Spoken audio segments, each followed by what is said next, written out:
अब आप आप सभी को शुभ संध्या। परमेश्वर का धन्यवाद हो कि हम लोग एक बार फिर से यहाँ पे इस प्रकार से इकट्ठे हो सके कि हम अ, प्रभु के बारे में, खास करके अपनी कलीसिया के बारे में, जिसके बारे में हम सीखते आ रहे हैं, कलीसिया की सदस्यता के बारे में, और उसके अंतर्गत हम गॉस्पेल सेंटर्ड चर्च के बारे में सीखते आ रहे हैं। बेहतर होता कि आशीष भैया इस सेशन को लेते, लेकिन आज उनके यहाँ पे मेहमान हैं और इसलिए वो आज ले नहीं पा रहे हैं।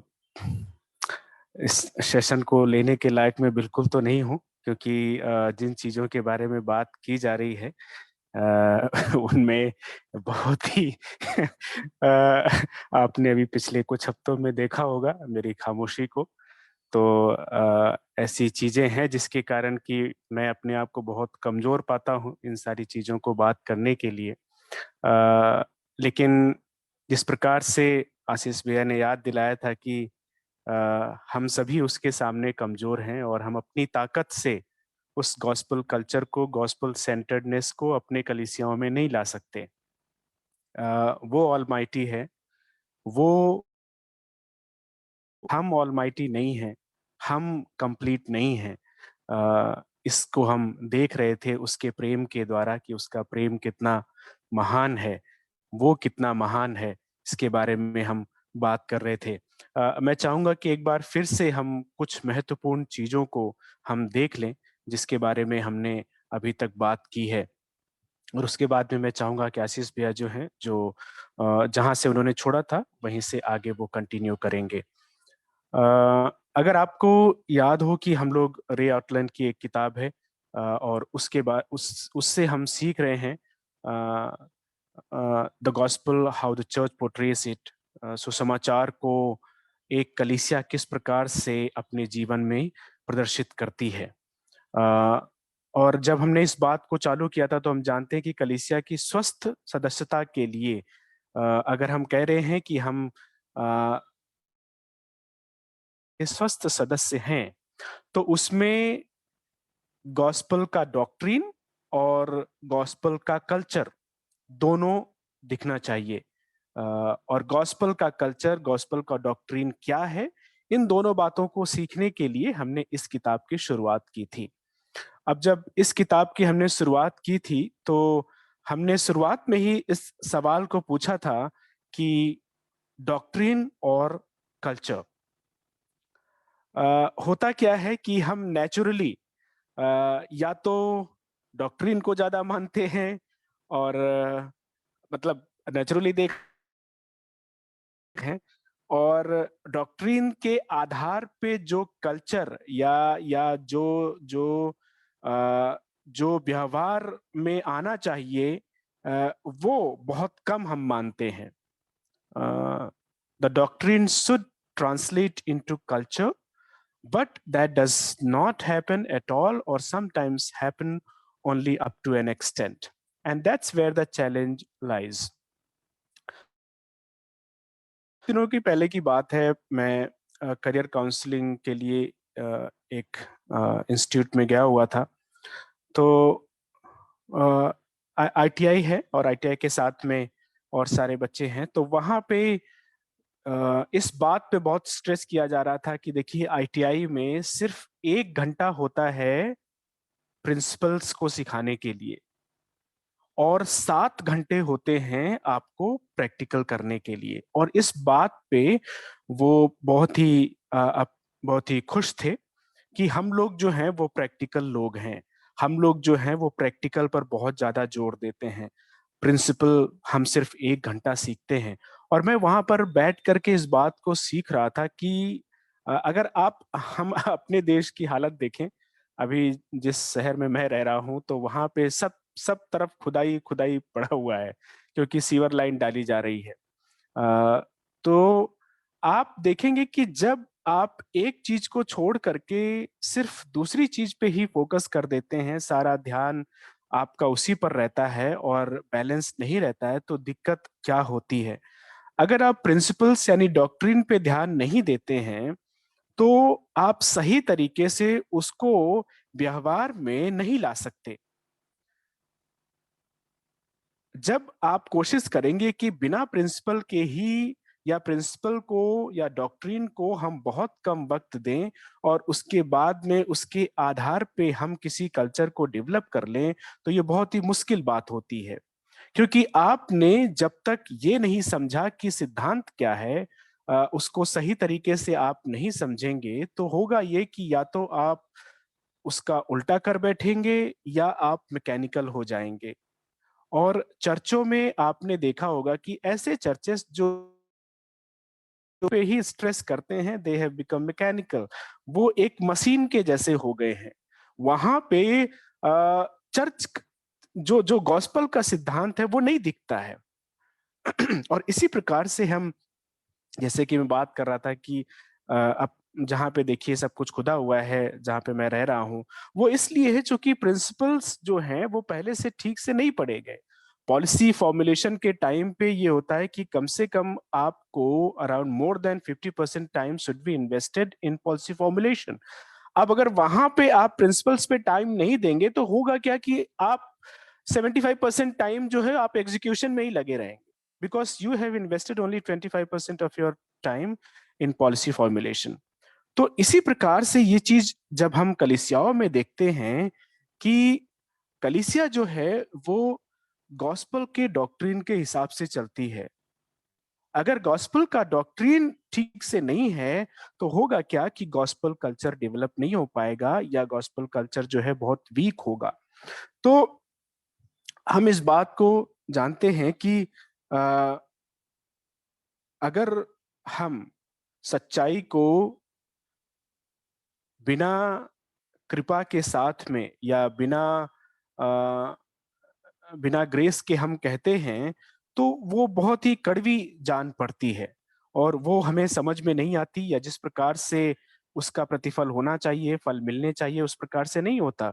उसी प्रकार से जब हम सहनशीलता दिखाते हैं या ग्रेस दिखाते हैं, काइंडनेस दिखाते हैं, लेकिन उसमें सच्चाई नहीं होती है, तो वो भी सिर्फ एक भावनात्मक एहसास रह जाता है, सिर्फ भावना रह जाती है, उसमें सच्चाई कोई नहीं होती, और दोनों ही बातें खतरनाक होती हैं।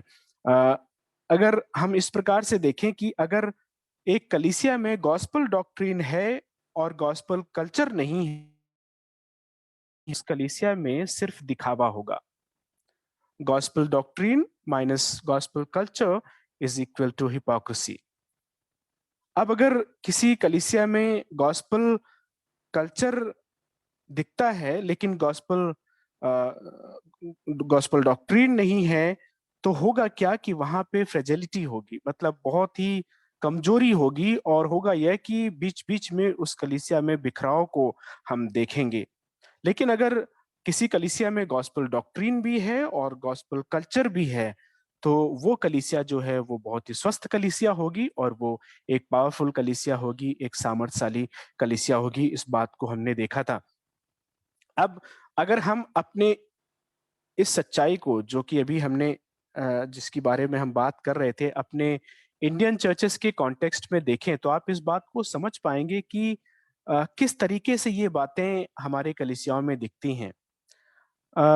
जैसे बहुत सारे नए लोग जब सीबीएफ में आते हैं तो वो इस बात से बहुत ही उनको अच्छा लगता है कि यहाँ लोग चर्च के बाद में मिलते हैं, आपस में एक दूसरे से बात करते हैं, एक दूसरे के बारे में पूछते हैं, और throughout the week also एक दूसरे से कनेक्ट होने की कोशिश करते हैं। लेकिन मुझे याद है इलाहाबाद के दिनों में कि जब मैं चर्च में जाया करता था, तो जैसे ही चर्च छूटता था तो सब जाने की जल्दी में हैं। एक दूसरे दो तीन परिवारों से पहचान बन गई, सिर्फ उन्हीं से ही वो हाय बाय होता था। बाकी दूसरों से कोई मतलब नहीं होता था। कोई नया बंदा है तो उनको सिर्फ कलीसिया की जो कमेटी बनी हुई थी वही लोग अटेंड करते थे। कलीसिया के अदर मेंबर्स जो थे, अदर देन कमेटी मेंबर्स, वो लोग अटेंड नहीं करते थे। लेकिन जब सीबीएफ में लोग आते हैं, इस प्रकार को देखते हैं कि सब लोग एक दूसरे से मिल रहे हैं, एक दूसरे से बात कर रहे हैं, और वो बातें खत्म नहीं हो रही हैं, और तो वो उनको बड़ा अच्छा लगता है। उनको एक अलग सा एक कल्चर यहाँ पे लगता है। केरल में कहा जाता है कि जैसे ही सरमन खत्म होता है, वैसे ही ऐसे लगता है कि जैसे रैप्चर हो गया, तुरंत सब लोग गायब हो जाते हैं। तो ऐसा क्यों है? अब ऐसा इसलिए है कि लोगों ने गॉस्पल के जो डॉक्ट्रिन को है उसको सही से समझा नहीं है, सही से उसको अपने मतलब gospel doctrine has not been translated into gospel culture.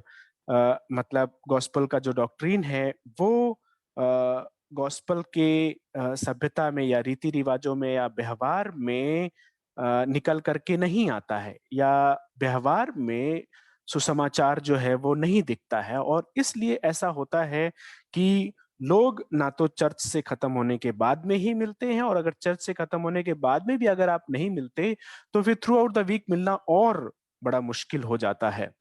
अब इस संबंध में मैं जैसे कह रहा था कि हमारे कलीसियाओं में भी हम में से कई लोग इस बात से इस बात से स्ट्रगल करते हैं। उनमें मैं एक हूँ कि एक दूसरे से मिलने के लिए, एक एक दूसरे से एक एक दूसरे के साथ में जो जो गॉस्पल डॉक्ट्रिन है जिस प्रकार से निकल करके आना चाहिए, वो गॉस्पल कल्चर में ट्रांसलेट नहीं हो पाता है। और इसके लिए हमें लगातार गॉस्पल डॉक्ट्रिन की जो फीडिंग है, लगातार हमें गॉस्पल डॉक्ट्रिन को सुनने की जरूरत है, लगातार हमें पढ़ने की जरूरत है।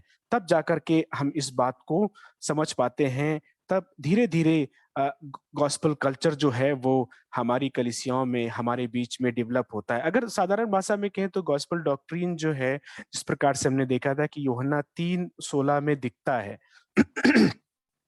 डॉक्ट्रिन ऑफ गॉस्पल, यूहन्ना 3:16 में परमेश्वर के प्रेम के बारे में जब हम पढ़ते हैं तो वहां पे हम सबसे अच्छे समाचार, शुभ समाचार को देखते हैं।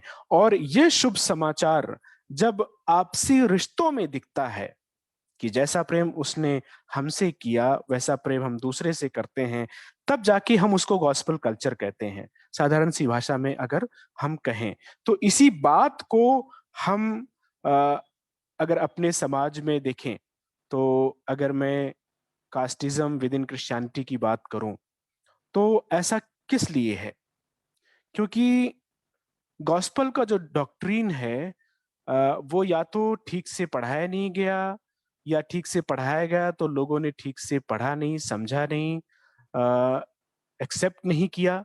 क्योंकि हम जानते हैं कि हमारे इस भारत की धरती पर जो कुछ भी आता है उसमें जातिवाद जो है वो कहीं ना कहीं मिक्स हो जाता है।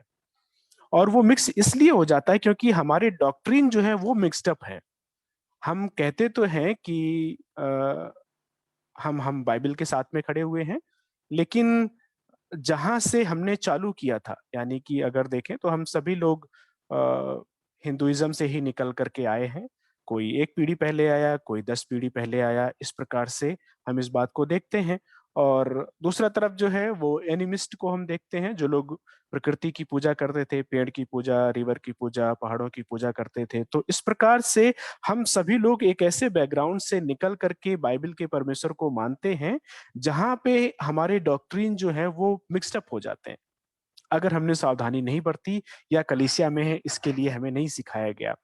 तो जब हम कई जगहों पे देखते हैं, चाहे वो आंध्रा हो, चाहे वो केरल हो, चाहे वो तमिलनाडु हो, चाहे वो पंजाब के कुछ चर्चेस हों, इन बहुत सारी जगहों पे आप देखेंगे कि जातिवाद का जो जहर है, जातिवाद का जो डॉक्ट्रिन है वो गॉस्पेल डॉक्ट्रिन के साथ में मिल गया है। और इसीलिए हम वहां पे कलीसियाओं में गॉस्पेल कल्चर को देख नहीं पाते हैं। बिल्कुल वो जो कल्चर होता है वो अलग दिखता है। गॉस्पेल कल्चर से ही प्रभु को जानने की दूसरे लोगों के लिए जो प्रभु को पर विश्वास नहीं करते हैं शुरुआत होती है। और इसमें गड़बड़ी वही पड़ जाती है जब गॉस्पेल डॉक्ट्रिन ठीक से कन्वे नहीं किया गया और ठीक से एक्सेप्ट नहीं किया गया। तो इसलिए हम अपने कलीसियाओं में भारी गड़बड़ी देखते हैं कि किस प्रकार से सुसमाचार का जो सिद्धांत है उसके साथ में मिलावट की गई। और इसलिए जो गॉस्पेल कल्चर है उसमें भी या तो हिपोक्रेसी है, या तो दिखावा है, या फ्रेजिलिटी है, या ब्रोकननेस है। तो बहुत बड़ी जरूरत है कि किस प्रकार से हम डॉक्ट्रिन ऑफ गॉस्पेल को समझें। अब जब डॉक्ट्रिन ऑफ गॉस्पेल की हमने बात की थी तो यूहन्ना 3:16 से हम लोग सभी लोग परिचित हैं कि किस प्रकार से परमेश्वर ने जो है वो सारी दुनिया से प्रेम किया। For God so love the world, ये उसकी स्टार्टिंग लाइनें हैं। अब जब हम डॉक्ट्रिन ऑफ गॉस्पेल को पढ़ते हैं तो हमने दो मुख्य बातों को पढ़ा था। अगर आपको याद हो, शेक्सपियर ने बताया था कि दो मुख्य बातें हैं यहाँ पे, कि ये सिद्धांत जो है वो परमेश्वर से निकल करके आता है। अब अगर परमेश्वर से निकल करके आता तो सबसे मुख्य बात ये हमें पूछनी चाहिए कि आखिरकार परमेश्वर है कौन, हु दिस गॉड इज। और दूसरी बात जो निकल करके आती है कि how has he love this world and और how he loves this world, वो किस प्रकार से इस दुनिया को प्रेम करता है। अब ये बहुत ही बड़ा सवाल है कि परमेश्वर कौन है। इसके बारे में हमने बहुत बहुत पहले बहुत सारी चीजों को सीखा था। मुझे याद है जब दिल्ली के टाइम पे हम लोग सैटरडे में बाइबल अध्ययन करते थे, सामूहिक घर पे, मेरे घर पे होता था सारी चीजों को, तो मुझे याद है कि हमने थोड़ा बहुत इसके बारे में चर्चा की थी। और अगर आप देखें कि सब कुछ इसी सिद्धांत पे टिका हुआ है, डॉक्ट्रिन ऑफ गॉस्पेल, कि ये परमेश्वर कौन है। अगर वो बाइबल का परमेश्वर नहीं है तो कितनी बड़ी दिक्कत हो सकती है, आप समझ सकते हैं। किसी भी समाज को उठा करके देखिए और फिर उसकी तुलना आप उसके परमेश्वर से करिए। किसी भी समाज में एक मेजॉरिटी होती है और एक माइनॉरिटी होती है, और अधिकतर मेजॉरिटी जो होती है, मेजॉरिटी का जो गॉड होता है वही उस पूरे देश का या पूरे समाज का गॉड बन जाता है। माइनॉरिटी का गॉड जो है वो अलग अलग हो जाते हैं, 4 5 या 6, और वो लोग कभी भी एक ओवरऑल इन्फ्लुएंस नहीं कर पाते हैं, बहुत कम इन्फ्लुएंस रहता है, अपवाद हो सकते हैं। लेकिन अगर आप अपने देश की बात करें तो हम देखें कि हमारे परमेश्वर कैसे हैं। मैं जब अभी करियर काउंसलिंग का जिसका मैं रेफरेंस दे रहा था तो मैं वही बच्चों से बात कर रहा था कि अगर आपकी शिक्षा डॉक्ट्रिन ऑफ गॉड से जुड़ी नहीं है तो होगा ये कि आप सिर्फ शिक्षा को ये नौकरी पाने का जरिया मानेंगे, और नौकरी में भी आप सिर्फ पैसा कमाने को ही नौकरी मानेंगे। And that's what we are witnessing in our society. चूंकि शिक्षा को हमने सिर्फ नौकरी पाने का जरिया मान लिया है, और इसीलिए होता यह है कि शिक्षा जो है उसको भी हम खरीद लेते हैं, और जो नौकरी है उसको भी हम खरीद लेते हैं। कई सारे ऐसे टीचर्स हैं जो पूरी सैलरी लेते हैं लेकिन वो खुद पढ़ाने नहीं जाते। जैसे कि उनको अगर 60,000 सैलरी मिलती है तो वो 50,000 सैलरी खुद रखते हैं, 10,000 सैलरी किसी और को दे देते हैं, और दूसरे लोग उनकी जगह पर पढ़ाते हैं। इसी प्रकार से कई ऐसी नौकरियां हैं। और इसी प्रकार से आप देखेंगे कि कई सारे लोग, अगर हम करप्शन की बात करें, तो इन सारी बातों को आप देखेंगे तो अल्टीमेटली जाकर के डॉक्ट्रिन ऑफ गॉड से ही ये सारी चीजें डिफाइन होती हैं। अपने समाज में जो है जातिवाद का बहुत बड़ा भेद है। अगर इंडिया की मैं सबसे बड़ी प्रॉब्लम कहूं, अपने देश की सबसे बड़ी प्रॉब्लम कहूं, तो यही है। शुरुआत से हम इतने सारे प्रिंसली स्टेट्स में डिवाइड रहे, और विद इन प्रिंसली स्टेट्स में हमारी ये सोसाइटी का जो अनएथिकल हायरार्की जो है वो चलती रही, और अभी भी ये कंटिन्यूअसली है, चल रही है। और हमारे क्रिश्चियनिटी तक में भी ये फैली हुई है। अगर आप इसको जोड़ करके देखें तो चूंकि डॉक्ट्रिन ऑफ गॉड को सही से नहीं वहां पे डिफाइन किया गया है, इसलिए हुआ ये है कि जैसा हम परमेश्वर के साथ में खिलवाड़ करने को समझ लेते हैं, तो उसी प्रकार से हम मनुष्य के साथ में भी खिलवाड़ करना समझ लेते हैं। इसीलिए जो टीचर होता है वो ठीक से पढ़ाता नहीं है, जो पढ़ने वाला है वो ठीक से पढ़ता नहीं है, और जब ठीक से पढ़ता नहीं है तो वो आगे चल करके भी दूसरे तरीकों को अपनाता है, और होता ये है कि ये एक चेन बन जाती है। और सब कुछ ये है चूंकि परमेश्वर का भय नहीं है, और ना ही इसको कोई सिखाने वाला है।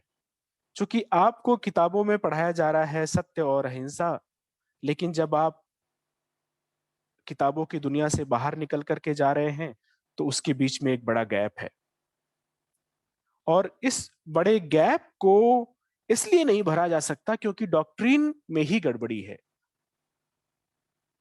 तो हमारे मसीहत में प्रभु यीशु मसीह की कृपा के द्वारा, परमेश्वर की दया के द्वारा हम इस बात को जानते हैं कि डॉक्ट्रिन ऑफ गॉस्पेल जो है, डॉक्ट्रिन ऑफ गॉड जो है, वो बहुत ही सटीक तरीके से डिफाइंड है, और इसीलिए बहुत सारी चीजें जो हैं वो हम ठीक से कर पाते हैं। इतना सही से डिफाइन होने के बाद में भी चीजें सही से नहीं हो पा रही हैं, तो सोचिए जहां डिफाइन है ही नहीं वहां क्या हाल होगा। हालांकि अगर आप बाइबल के इस परमेश्वर को पहली नजर में देखेंगे तो आपको लगेगा ये परमेश्वर कभी खुश रहता है, कभी नाराज हो जाता है। आप पुराने नियम में देखेंगे तो लगेगा अरे बड़ा खुश होकर के इसने सृष्टि बना दी, उसके बाद में अचानक पता नहीं क्या हो गया कि इसने सबको डुबो दिया। उसके बाद में अचानक पता नहीं क्या हुआ, थोड़े दिनों के बाद में कुछ लोगों से गुस्सा हो गया, उनके ऊपर इसने आग और गंधक बरसा दी। उसके बाद में पता नहीं क्या हुआ, कुछ लोगों को इसने चुन लिया, कुछ लोगों को बाहर भगा दिया, यहाँ तक कि बच्चों को भी मारने के लिए इसने बोल दिया। ये पता नहीं कितना अजीब टाइप का परमेश्वर है। फिर आप उसको देखोगे कि नहीं, वो जानवरों बैलों की भी चिंता कर रहा है। फिर आप उसको देखोगे कि पेड़ों की भी चिंता कर रहा है, और आपको लगेगा बड़ा अजीब सा परमेश्वर है, कैसा परमेश्वर है, is a very cranky God, ऐसा आपको लगेगा।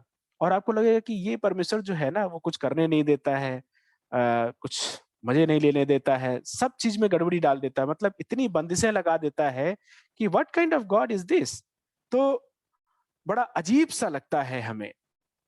होता इसलिए है क्योंकि हम जानते हैं कि पाप के कारण जहां पे शैतान ने हमसे ये कहा कि यू विल बिकम गॉड, तुम परमेश्वर जैसे हो जाओगे, और वहां से हमने अपने आप को परमेश्वर जैसा ही मान लिया है। और ऑटोनोमस नोमोस, जब हमने इस बात को सीखा था, ऑटोनोमस की हम बड़ी बात करते हैं, और ऑटोनॉमी जो है वो हमें बड़ी प्यारी है। कहते हैं हमारी आजादी हमें बड़ी प्यारी है, और उसी आजादी के तहत जो है शैतान ने कहा था you will become autonomous. Auto means अपने आप से, नोमोस मीन्स नियम देने वाले, लॉ मेकिंग। तो हमारे दिमाग में कहीं ना कहीं दो कहानी चलती रहती है, एक संघर्ष चलता रहता है, that God is God who is making all laws for us and there is love in those laws.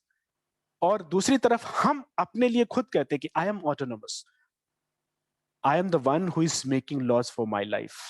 और वहां पे अगर doctrine of gospel, doctrine of God preeminence नहीं पाता है, श्रेष्ठता नहीं पाता है, अगर अगर उसको हम पहले एक्सेप्ट नहीं करते हैं, तो होता यह है कि वी बिकम गॉड। और बाइबल में अगर हम देखें तो जो उत्पत्ति 3 में हुआ वो इसीलिए हुआ because because we thought we can become God. और इसलिए डॉक्ट्रिन ऑफ गॉड पे, डॉक्ट्रिन ऑफ गॉस्पेल में जो सबसे पहली बात आती है कि हु इज दिस गॉड, उसको समझना बहुत जरूरी है। क्योंकि लोग आजकल इस प्रकार के गॉड को नहीं चाहते हैं, हम खुद नहीं चाहते हैं, हम विश्वास नहीं करते। मतलब God says I am almighty, do we all believe that God is all mighty?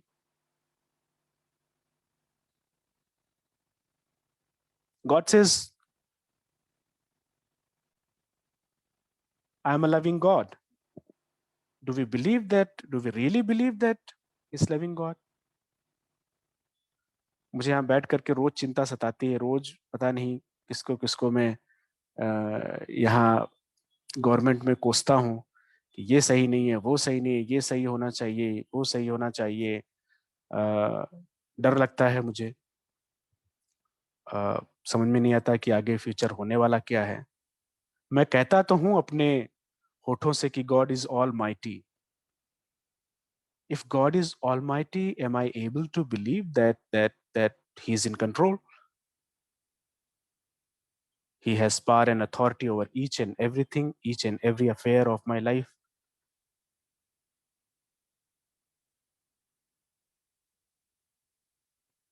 Clarity of God's doctrine will not help God, but it is for us only.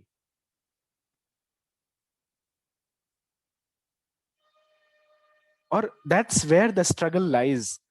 और इसीलिए इतनी मीटिंगें होती हैं। नहीं तो संडे संडे ही हम meeting कर सकते थे, 1 घंटे की मीटिंग कर सकते थे। ये जो हमारा स्वभाव है कि हम जो है डॉक्ट्रिन की तरफ झुकते हैं, और ऐसे डॉक्ट्रिन के प्रति झुकते हैं जहां पे कोई हम पर उंगली उठाने वाला नहीं है, ऑल लविंग गॉड है, हमें जज नहीं करता है, सब कुछ चीजें सह लेता है, हमारे हिसाब से चलता है, हमारी बात मानता है। इस प्रकार के डॉक्ट्रिन ऑफ गॉड को हम पसंद करते हैं।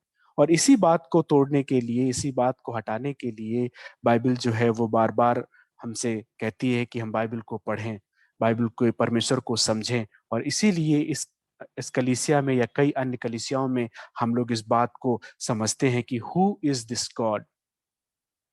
When God says I am a loving God, इसका मतलब ये नहीं है कि ही विल नॉट जज injustice, he will not judge our sins। तो ये बात जो है कि who is this God, ये सबसे पहला एलिमेंट है डॉक्ट्रिन ऑफ गॉस्पेल का। व्हाट इज गॉस्पेल, इसके बारे में हम पहले से ही बहुत बातें कर चुके हैं कि किस प्रकार से ये एक एक proclamation of a news, of a good news, the best news we can have, है ना। सबसे अच्छा समाचार जो हमारे जीवन में हो सकता है कि ऐसे लोग जिनकी कोई कोई नियति नहीं थी, कोई डेस्टिनेशन नहीं था, जिनकी कोई आशा नहीं थी, उनके लिए सिर्फ बर्बादी ही लिखी थी।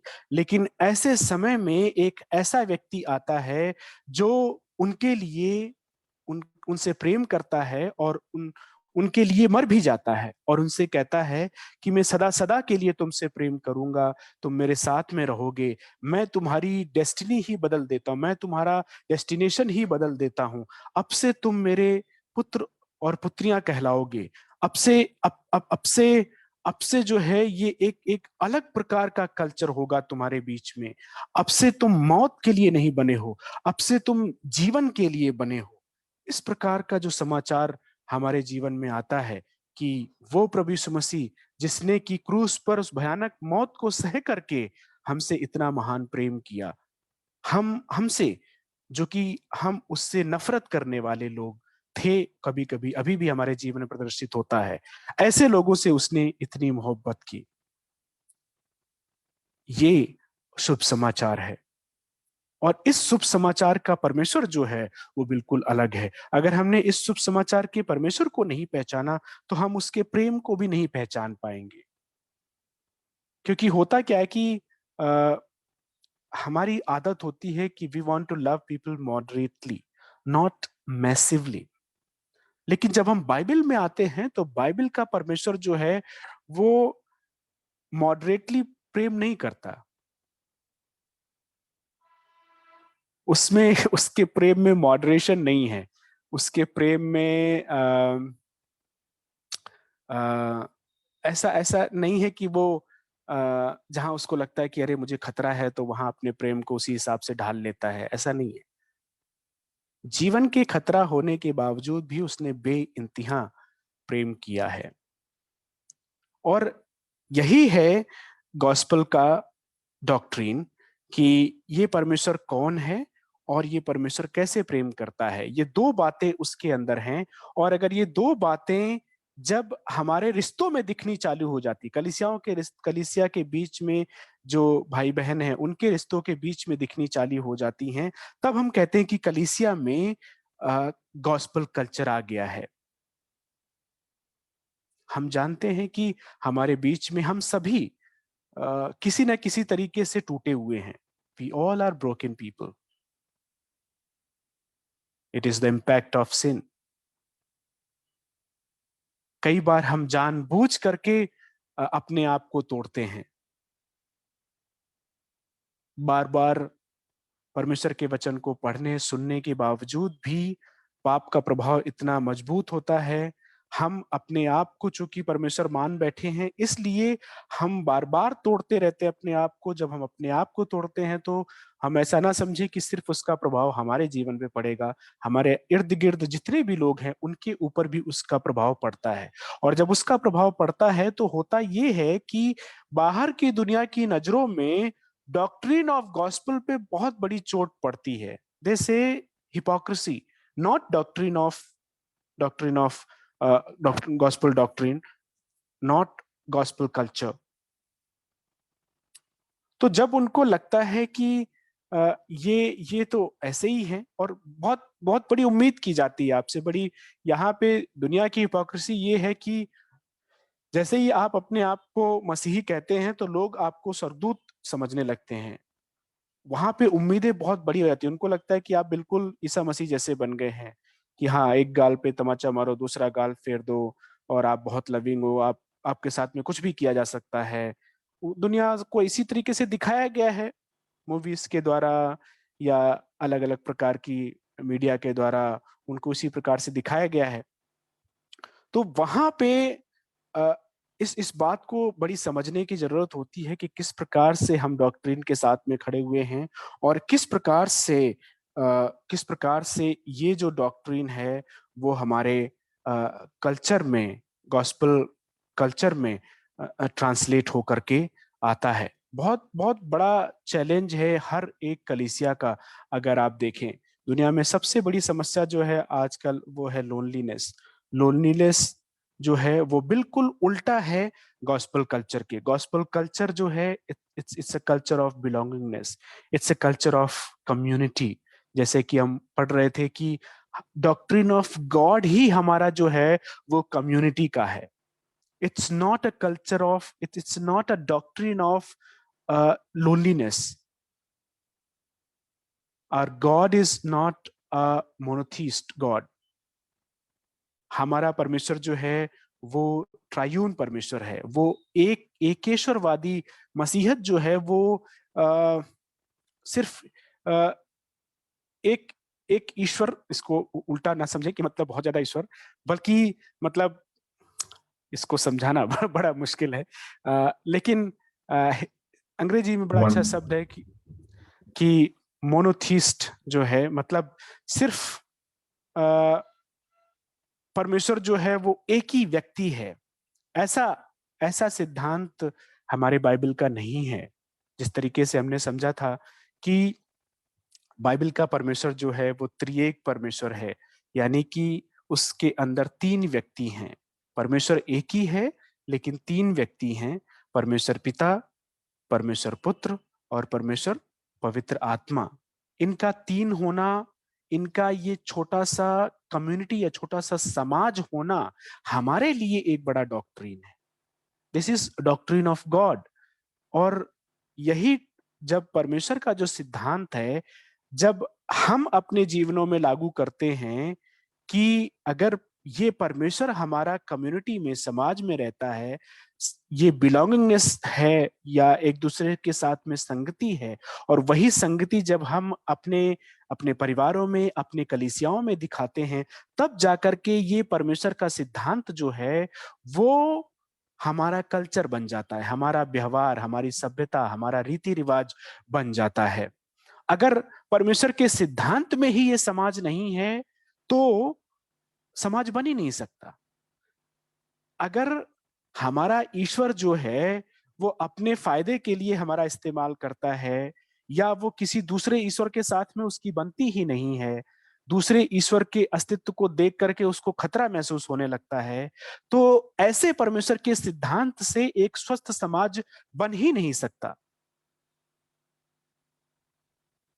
और यहाँ पे हम एक ऐसे परमेश्वर को देखते हैं जो आपस में एक दूसरे के लिए, आपस में एक दूसरे के अधीन हैं, एक दूसरे की इच्छा को पूरा करना ही अपनी सबसे बड़ी इच्छा समझते हैं, एक दूसरे से बेइंतहा मोहब्बत करते हैं, एक एक एक दूसरे के साथ में खड़े रहते हैं, एक दूसरे की प्रसन्नता का कारण है, एक दूसरे के एक दूसरे के पूरक हैं, एक एक दूसरे को, जैसे कि तीन व्यक्ति डांस कर रहे हो, तीन तीन व्यक्ति नृत्य नाच रहे हों, आपस में मिल करके आनंदित हैं वो, और इस आनंद को सिर्फ वो अपने तक सीमित नहीं रखना चाहते, बल्कि दूसरी सृष्टि के साथ में भी बांटना चाहते हैं। ये होता है एक स्वस्थ समाज का लक्षण। आप एक स्वस्थ व्यक्ति किसको कहते हैं? जो सिर्फ अपने आप को आनंदित रखता है। आप उस व्यक्ति को स्वस्थ व्यक्ति कहते हैं जो स्वयं खुश रहता है और दूसरे को भी आनंदित रखता है। कई बार उसको खुद खतरे उठाने पड़ते हैं, लेकिन वो दूसरे के आनंद के लिए भी खतरा उठाता है, सिर्फ अपने आनंद के लिए नहीं। और आप उसको शाबाशी देते हैं। दुनिया में आप देखें, जितने भी मिशनरी हैं या जिन लोगों को हम बड़ा मानते हैं, आदर्श करके कहते हैं, उन्होंने इसी प्रकार से मोहब्बत की, जिस प्रकार की मोहब्बत को हम बाइबल में देखते हैं कि प्रेम जो है वो सिर्फ अपने तक सीमित ना रह करके दूसरों तक बहता है। और इसी प्रकार के प्रेम को हम यहाँ पे डॉक्ट्रिन ऑफ गॉड में देखते हैं कि किस प्रकार से त्रिएक परमेश्वर जो है उनके बीच में प्रेम है। वो प्रेम हम तक बह करके आता है। उसमें उसमें ऐसा नहीं है कि उतार चढ़ाव होता है या परिस्थितियों के हिसाब से वो हमसे प्रेम करता है। नहीं, परिस्थितियों और हमारी पहचान को बिल्कुल अलग छोड़ करके वो हमसे प्रेम करता है। और यही डॉक्ट्रिन ऑफ गॉड की खूबसूरती है। यही डॉक्ट्रिन ऑफ गॉड जो कि बाइबल में है, उसकी एक विशेषता है। और उसी विशेषता के कारण जिन कलीसियाओं में ये डॉक्ट्रिन कल्चर में ट्रांसलेट हो जाता है, उनके उनके उनके उनके व्यवहार में शामिल हो जाता है, तब वो कलीसिया जो है वो पावरफुल बन जाती है। वो कलीसिया जो है वो गॉस्पल सेंटर्ड कलीसिया बन जाती है। वो कलीसिया जो है सुसमाचार आधारित कलीसिया बन जाती है।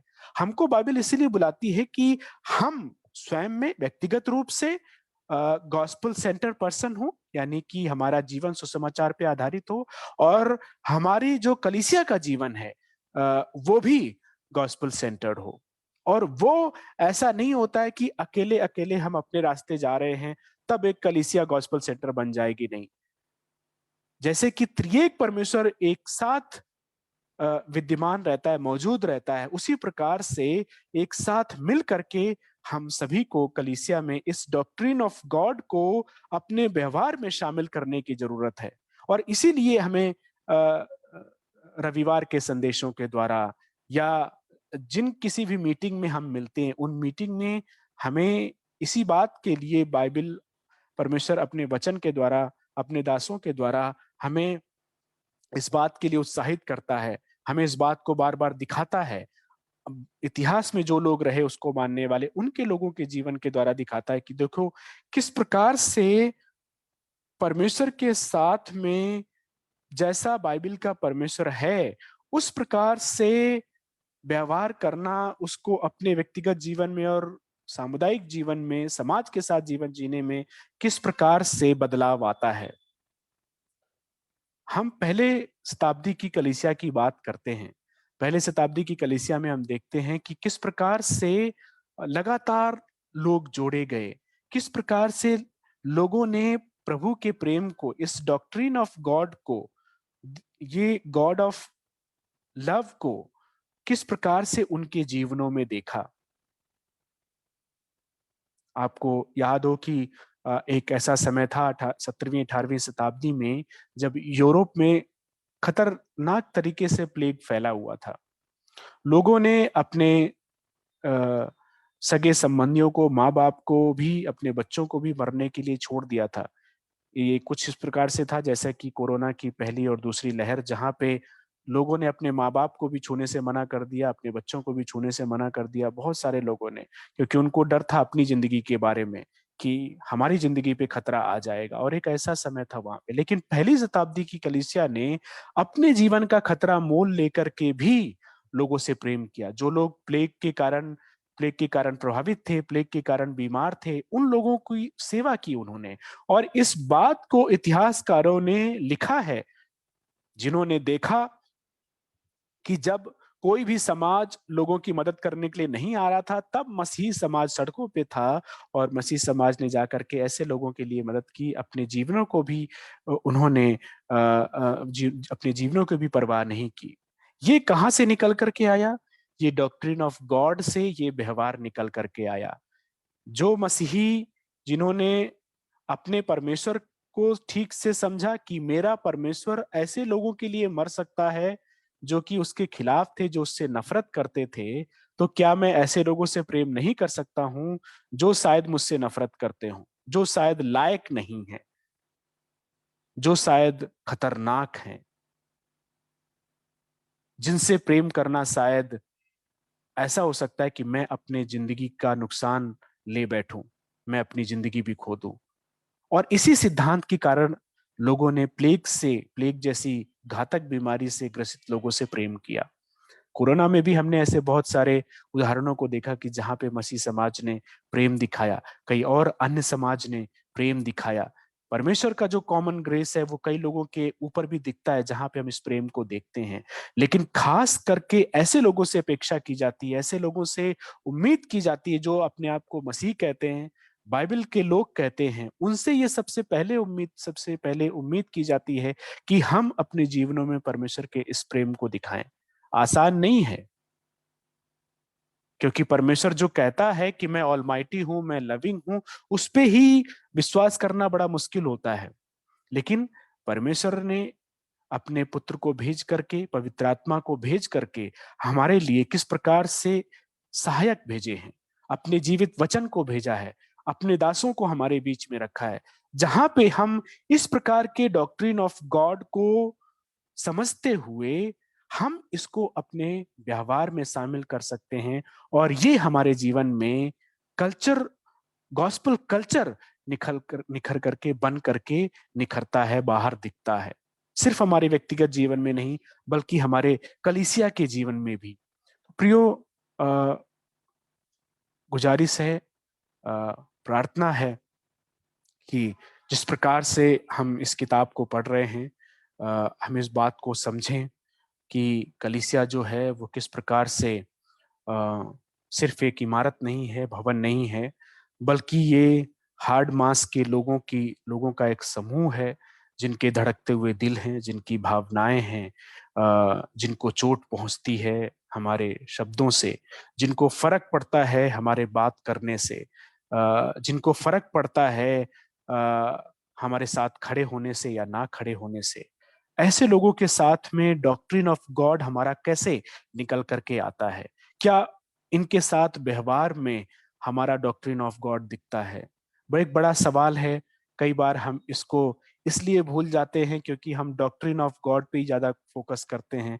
हमको लगता है कि नहीं, परमेश्वर के बारे में जानना ही काफी है। परमेश्वर के बारे में तो हम बहुत जान लेते हैं, लेकिन एक खतरा उसमें मैं हमेशा बना रहता है कि हम उसको अपने व्यवहार में शामिल नहीं कर पाते हैं। और ये एक बहुत बड़ी चुनौती है जिसको हम इस पुस्तक के द्वारा और जैसे जैसे आगे बढ़ेंगे हम इसको देखेंगे। लेकिन हमारे लिए प्रभु ने एक बड़ा आदर्श दिया है, और सिर्फ आदर्श नहीं दिया है, उसने कहा है कि मैं जगत के अंत तक तुम्हारे साथ हूं। हमने रोशनी से नहीं, हमने प्रेम से प्रेम नहीं किया, हमने अंधकार से प्रेम किया है। और इसीलिए हम देखते हैं कि आज की दुनिया में हम सारी अच्छी चीजों को, सारी बुरी चीजों को हमने हमने अच्छा नाम दे दिया है। हम उनको अंधकार की चीजें अब नहीं कहते। हम चाहे वो अ, चाहे वो समलैंगिक विवाह हो, चाहे वो एक दूसरे के साथ में शारीरिक संबंध हो, हमने उनको बहुत बहुत ही अच्छे वे में देखना चालू कर दिया है, कि नॉन जजिंग वे में हमने उनको देखना चालू कर दिया है। और इस प्रकार से ये चैलेंज हमारे लिए और बढ़ जाता है, क्योंकि हम एक ऐसे समाज में हैं जहाँ पे हम सभी अंधकार को बहुत ज्यादा चाहते हैं। हमारे प्रेम की परिभाषाएं बदल गई हैं। अ, और ऐसे समय में डॉक्ट्रिन ऑफ गॉड में हमें उस उस प्रेम को, प्रेम की झलक प्रेम का पूरा हम दर्शन पाते हैं कि प्रेम जो है वो कैसा होना चाहिए ऐसे लोगों से भी जो लायक नहीं है। एक एक अ, एक हमारी बड़ी मिन्नत होनी चाहिए परमेश्वर से कि हम उस प्रकार से प्रेम करना सीखें। परमेश्वर हमारी सबकी सहायता करे कि जब हम डॉक्ट्रिन ऑफ गॉस्पल को सीखते हैं यूहन्ना 3:16 के द्वारा, तो हम इस बात को ठीक से समझ पाएं कि हु दिस गॉड इज, और सिर्फ समझे ही नहीं बल्कि उसको दिल से स्वीकार करने वाले और उसके द्वारा उसको अपने व्यवहार में शामिल करने वाले हम बन सके। और इस बात को भी हम समझ सकें कि किस प्रकार से परमेश्वर ने हमसे प्रेम किया है और उसी प्रेम को हम एक दूसरे के साथ में करने वाले हो सके। परमेश्वर ने अपने पुत्र को भेज करके हमारी सहायता की है, अनंत काल के लिए हमारी सहायता की, इसके साथ वर्तमान के लिए वो उसने हमें अपनी पवित्र आत्मा को भी प्रदान किया है। परमेश्वर हमारी सहायता करे कि हम इनके द्वारा हमेशा परमेश्वर की ओर नजरें लगाए रहें और गॉस्पल सेंटर्ड लाइफ जो है वो व्यक्तिगत रूप से और अपने कलीसिया के जीवन में भी हम उसकी दया से, उसके अनुग्रह से जीते रहें। प्रभु हमारी सहायता करें। Thank you. Thank you Ajit. आज परमेश्वर के वचन से हम इन बातों को सीख सकें। Before we break out for the day, मैं चाहता हूं कि हम लोग पहली थेस्सलोनियंस उसकी पहली अध्याय, उसमें 10 आयतें हैं। अगर हम अपने बाइबलों में खोलें तो आज हम जो सीख रहे हैं उसका एक वर्जन जो है, हम उसको इन आयतों में देखना चाहते हैं। मैं आपके सामने इन आयतों को पढ़ना चाहता हूँ और अगर हिंदी में कोई है जो इसको पढ़ सकता है तो बहुत ही अच्छी बात होगी। पहला थेस्सलोनियंस उसकी पहली अध्याय और उसकी पहले अध्याय को हम पूरा पढ़ेंगे, 10 आयतें हैं।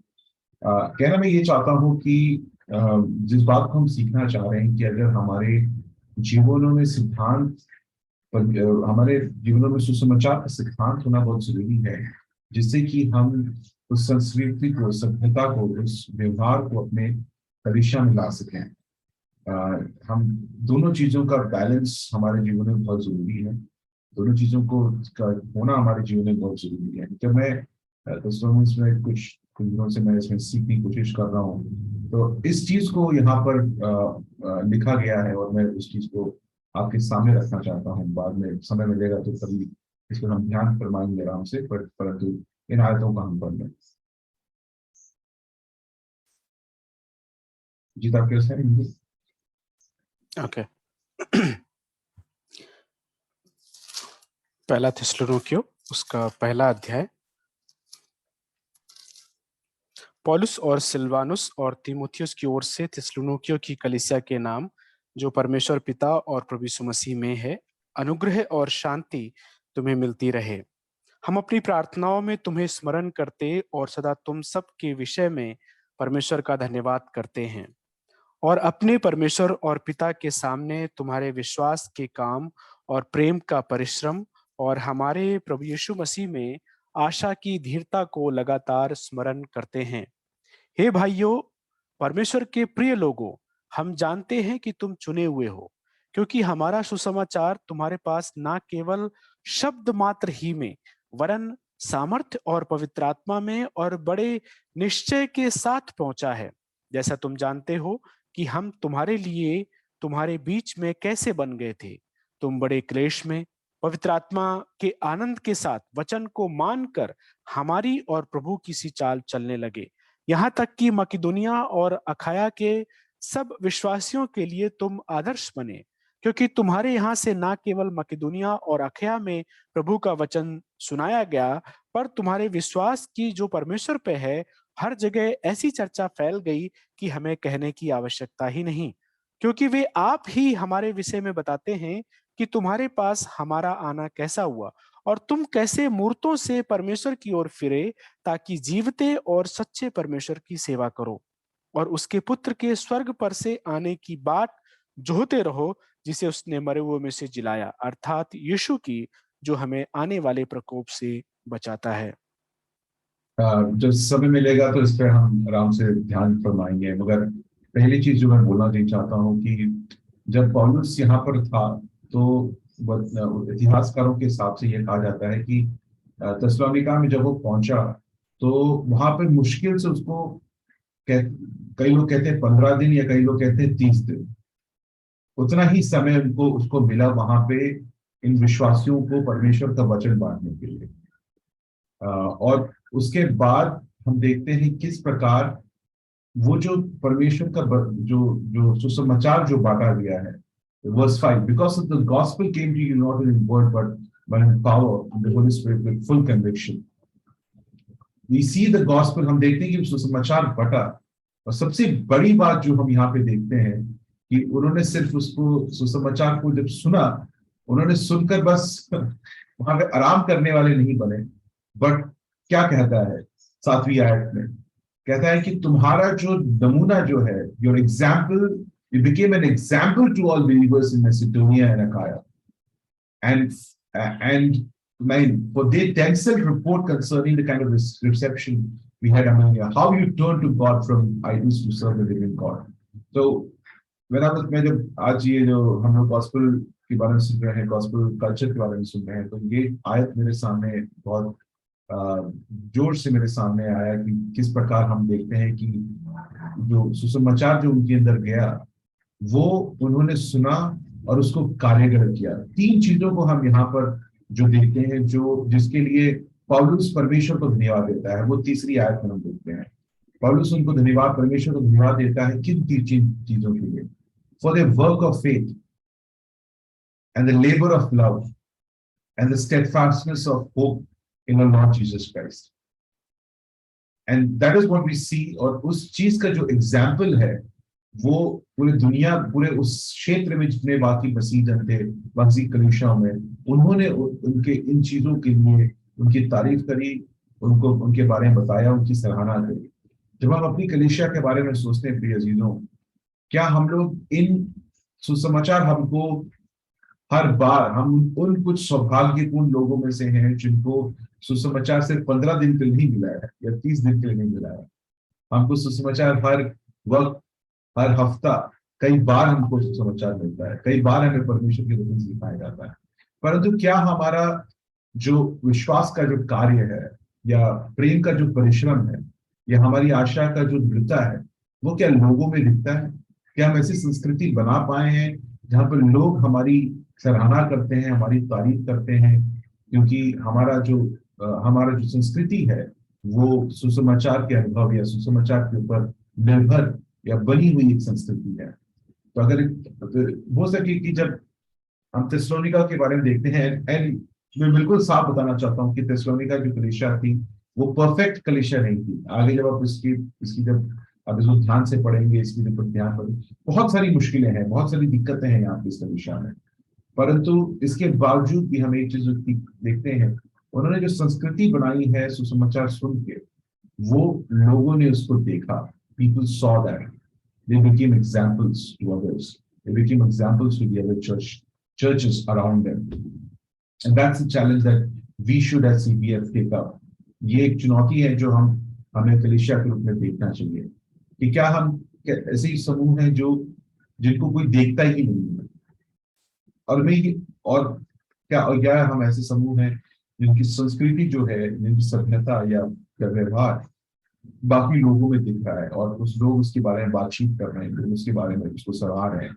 तो हो सके कि परमेश्वर का वचन जिस प्रकार से आज हमारे सामने फिर से आया, हमें कायल करें, हम अपने घरों का उपयोग करें, हम अपने परिवार में बाकी लोगों से मिलने का उपयोग करें, कलीसिया में जो लोग मुश्किल में हैं उनकी सहायता करने के लिए हम बने, समाज में हम आगे जाएं और लोगों की सहायता करें। जिस प्रकार हमसे बताया गया है उस प्रकार हम लोगों कलीसिया बनकर, परंतु ये सब कुछ तभी हो सकता है जब हमारे जीवनों में सुसमाचार को समझने का और पूरी सही तरीके से समझने का, परमेश्वर का जो सोच है अगर हमारे जीवन में सही हो, तो ये सारी चीजें अपने आप से आती हैं। इसको हमें जोर लगाने की, इसमें अलग से जोर लगाने की जरूरत नहीं होती है। तो हो सके परमेश्वर हमारी सहायता करें।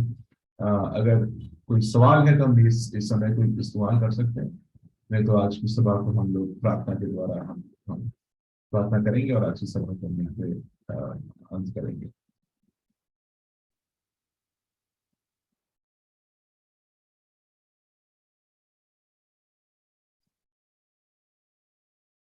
ओके, हम लोग प्रार्थना करके यहाँ पर एंड करेंगे। मैं एजेंडो से प्रार्थना करूंगा कि चर्च की अगुवाई करें, आज के वचन के लिए धन्यवाद दें, और हो सके याद करें कि परमेश्वर हमें सहायता करे कि हम इस संस्कृति को, इस सभ्यता को अपने जीवन में लागू करें, परंतु उससे पहले परमेश्वर के ज्ञान को, परमेश्वर को समझने में और इस सुसमाचार को सही रीति से समझने में परमेश्वर हमारी सहायता करें।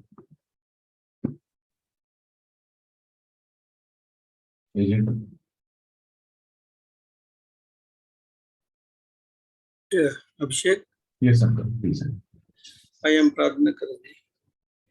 प्रभु जी, हम धन्यवाद करते हैं प्रभु जी, एक और सुंदर अवसर दिया कलिसिया प्रभु जी आपका उपस्थिति में आकर आपका वचन सुन सके प्रभु जी।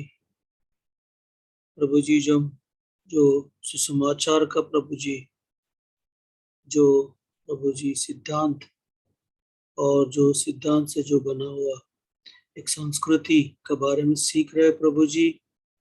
हाँ प्रभु जी, सुसमाचार जो हमारे लिए प्रभु जी हमें प्रभु जी उद्धार दिया है प्रभु यीशु मसीह में, और एक कलीसिया बना है प्रभु जी। परंतु प्रभु जी हम बचपन से ही अलग अलग संस्कृति से आए प्रभु जी, परंतु प्रभु जी हम उस विश्वास में आगे बढ़ सके, जो विश्वास हमारा जो विश्वास है उस परमेश्वर जो है सच्चाई परमेश्वर है और बाइबल का परमेश्वर है, और प्रभु जी वो सर्वशक्तिमान है प्रभु जी, वो प्रेमी परमेश्वर है। हमें प्रभु जी हम प्रेम का लायक नहीं था तो भी हमें प्रेम किया है, और प्रभु जी उस प्रभु जी मसीह में प्रभु जी अपने एकलौते पुत्र को दे के प्रभु जी हमें प्रभु जी हमें उद्धार दिया, हमें जीवन दिया है प्रभु जी, और एक प्रभु जी हमें आपका प्रजा बनाए, इसके लिए धन्यवाद करते हैं प्रभु जी। आपका जो प्रभु जी पवित्र आत्मा सहायता के लिए धन्यवाद करते हैं होने दे प्रभु जी। हम उस परमेश्वर का जो हमने देखा प्रेमी है प्रभु जी, वो अपना आप को प्रभु जी ये प्रभु जी प्रकट करने वाला परमेश्वर है, और मसीह हमारे लिए प्रभु जी अपने जान देने वाला परमेश्वर है प्रभु जी, हमें अनुग्रह देने वाला परमेश्वर है। हम लायक नहीं थे प्रभु जी, हमें अपना पास बुलाया हे परमेश्वर प्रभु जी। उस प्रेमी परमेश्वर, उस अनुग्रह परमेश्वर का जो हम प्रभु जी विश्वास करते हैं प्रभु जी, हम आगे बढ़ने के लिए हम उसी संस्कृति हमारा जो कलीसिया में दिलाने के लिए हमें सहायता कीजिए प्रभु जी। हम तो प्रभु जी हमारा जो प्रभु जी स्वार्थ भरित प्रभु जी कामों में लगे रहते प्रभु जी, हमें माफ कीजिए प्रभु जी। जैसा आप है प्रभु जी, आप त्रिएक परमेश्वर है, हम आपका उस त्रिएक परमेश्वर में जो देखते हैं प्रभु जी, संस्कृति प्रभु जी हमारा कलीसिया में हम प्रभु जी उस सुसमाचार का खूबी को प्रभु जी, उस सुसमाचार का सच्चाई में प्रभु जी आगे बढ़ने के लिए प्रभु जी ग्रो होने के लिए मदद कीजिए। जैसा थेसलोनिक का लोगों ने प्रभु जी से सुसमाचार सुना है, और उसमें जो प्रभु जी विश्वास में जो प्रभु जी वो लोग अपना विश्वास का साथ हमें वो अपना काम किया है प्रभु जी, और प्रभु जी उस प्रेम में प्रभु जी वो लोग प्रयास किए प्रभु जी उस यीशु मसीह में जो उनका जो प्रभु जी धीरज और उनका जो आशा था प्रभु जी, उस प्रभु जी तीनों में बड़े प्रभु जी आगे बढ़े। तब लोग प्रभु जी ने देखा है प्रभु जी सुसमाचार प्रभु जी अपना दिलों में काम किया प्रभु जी बड़ा शक्ति से, और बदलावट हम देखा, और आसपास में जो लोग भी उनका जो विश्वास को, उनमें जो प्रेम को प्रभु जी, उनमें जो आशा देखा है प्रभु जी, आपको महिमा लेकर आया प्रभु जी। ऐसे ही कलीसिया बन सके प्रभु जी, हमें अनुग्रह दीजिए प्रभु जी। जो हम सीख रहे प्रभु जी, हमें प्रभु जी जो वचन प्रभु जी आपका सुसमाचार में शक्ति है प्रभु जी, हम उस प्रभु जी सर्वशक्तिमान का पास आते प्रभु जी, उस प्रभु जी उस सूखे हुए से प्रभु जी अपना प्रभु जी पूरा फसल को लाने वाले प्रभु जी पत्थर से प्रभु जी पानी लाने वाले प्रभु जी, हमें प्रभु जी उस जीवन दे प्रभु जी, ताकि हम सुसमाचार से प्रभु जी भरे और भरपूर सबका जीवन जी सके और आपको महिमा दे सके। अजीत के लिए धन्यवाद करते प्रभु जी, अजीत को मदद किया इसके लिए, सहायता किया इसके लिए धन्यवाद। हमारे देश में जो प्रभु जी शांति फैला हुआ प्रभु जी अग्निपथ के कारण प्रभु जी सरकार का साथ रहिए, वो लोग सही प्रभु जी निर्णय ले सके प्रभु जी, इस आंदोलन प्रभु जी कम हो जाए। कल के लिए हमारा प्रभु जी कलिसिया के लिए प्रार्थना करते प्रभु जी, हमें तैयार कीजिए ताकि हम सब आपका उपस्थिति में आकर आपको स्तुति आराधना कर सके। सारी महिमा आपको देते हुए विनती हमारे उद्धार करता यीशु मसीह के नाम से मांगते हैं, आमीन। Thank you, church, for joining in. See you all tomorrow at 10:30. Bye bye. Good night. Bye-bye. Good night. Good night. Bye-bye. Bye-bye. Bye-bye.